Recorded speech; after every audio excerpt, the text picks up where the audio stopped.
Widespread protests against undocumented migrants have sparked worldwide media coverage, while demonstrators have been held in several cities, major cities. The full impact on the country's tourism sector is not yet clear. Welcome back to Legit Africa News, and as always, kindly smash the subscribe button, like and share this video, and I will give analysis at the end. South Africa is once again at the center of a global debate.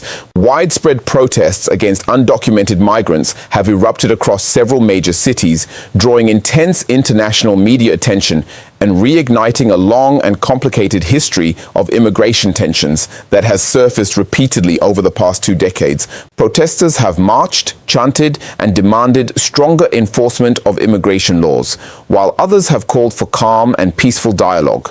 As the demonstrations continue, questions are growing louder. Could these events damage South Africa's image abroad? Will tourists reconsider their travel plans, or will the country's tourism industry remain resilient?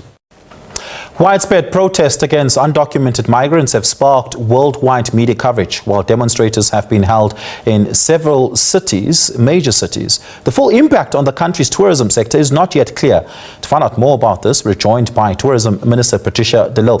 Minister de Lille, good evening. Thank you so much for your time. Really do appreciate it. I read an article 2 days ago, in fact, of a major conference that's being held in South Africa every year, and it has been held in South Africa every year for the last 10 years, that attracts more than 7,000 delegates to the conference in the city of Cape Town, and it attracts dignitaries from across the continent.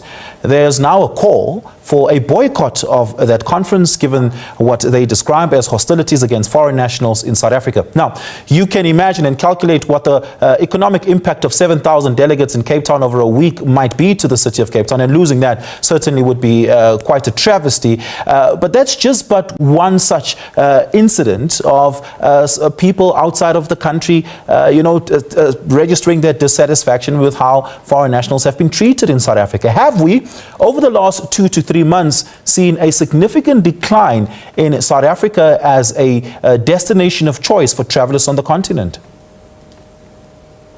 Well, we've only seen growth from the continent, Oliver. Just in the month of May, we received over 680,000 visitors from the continent. And those statistics come from Stats SA. And they're able to count and monitor it because people do enter our country through legal means and register themselves as visitors to our country. And therefore, we have the stats. That is about a 6% increase compared to May last year. Overall, our stats for the first 6 months of the year, from January to May, we've received over 4.7 million visitors. So far, we've not seen a decrease. The way government has been dealing with the immigration issues has been, in terms of our constitution, in terms of rights enshrined in our constitution, for local South Africans the right to protest, and at the same time also dealing with illegal, undocumented foreigners in our country. Also, we continue to engage with our counterparts in the SADC region. SADC will now be, South Africa will be the chair of SADC, and there's a summit in Durban in August where all the leaders will be coming to South Africa. So we've used diplomatic channels, interactions, discussion with our counterparts to say that people are welcome to visit our country. In fact, in September, when we do the short lift for our domestic market, we will be extending the short lift campaign that offers discounted packages for tourists. We will be extending it right into the SADC region and the rest of the continent. Yeah, I must ask this parenthetical question. It's a little bit unrelated to this, but you say 4.7 million visitors to South Africa has been recorded. Is that an increase or a decrease if you compare it to a different period last year or say the year before? And I ask that because one would have assumed that the impact of the war in Iran would have had a really adverse impact on South Africa's tourism numbers. It is a 12.8% increase compared to the same period last year. We've seen increase from Brazil of over 30,000 visitors. In the month of May, the highest number of visitors came from the United States of America. And we've seen the steady growth all the time. So yes, as much as, there are geopolitics and we are praying for a peaceful end to the war in the Middle East, the traveling patterns have just shifted away from the Middle East. People are now coming via South America, via Europe, and so the patterns shift.